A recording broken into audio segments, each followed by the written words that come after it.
ଜଣେ ସହକାରୀ ଯନ୍ତ୍ରୀଙ୍କ ଘରେ କେଜି କେଜି ସୁନା 10 କେଜିରୁ ଉର୍ଦ୍ଧ୍ୱ ରୂପା ଦେଖି ଭିଜିଲାନ୍ସର ଆଖି ଟେରା।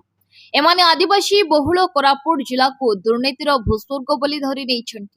ଆୟ ବହିର୍ଭୂତ ସମ୍ପତ୍ତି ଠୁଳ କରିଥିବା ଅଭିଯୋଗରେ କୋରାପୁଟ ଜିଲ୍ଲା କୋଟପାଡ଼ ବ୍ଲକର ସହକାରୀ ନିର୍ବାହୀ ଯନ୍ତ୍ରୀ ସତ୍ୟନାରାୟଣ ସେଠୀଙ୍କ ବିରୋଧରେ ଓଡ଼ିଶା ଭିଜିଲାନ୍ସ ପକ୍ଷରୁ ବଡ଼ ଧରଣର ଚଢ଼ାଉ କରାଯାଇଛି।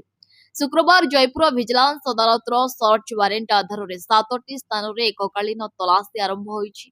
भिजिलांस दल में 7 जन डीएसपी 9 जन इन्स्पेक्टर 11 जन एएसआई सह अन्यान्य कर्मचारी सामिल होइछन्ति।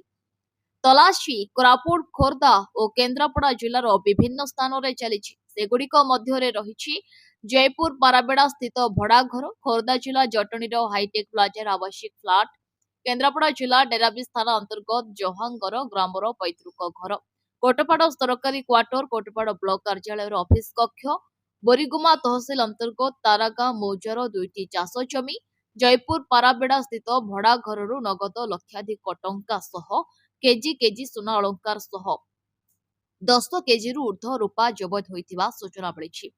विजिलेंस अधिकारी माने संपत्ति संबंधी कागज पत्र, बैंक जमा, नगद टंका, सुना अलंकार और अन्यान्य अचल संपत्तिर तथ्य जांच करुछन्ति। तलाशी जारी रहितबा बेले चूड़ांत मूल्यांकन परे संपूर्ण रिपोर्ट प्रकाश पाइबो बोली विजिलेंस सूत्ररू जणा पड़िछि। कोरापुटरू दिलीप खरांको रिपोर्ट, विकल्प समाचार। आम चैनल को लाइक, शेयर एवं सब्सक्राइब करंतु।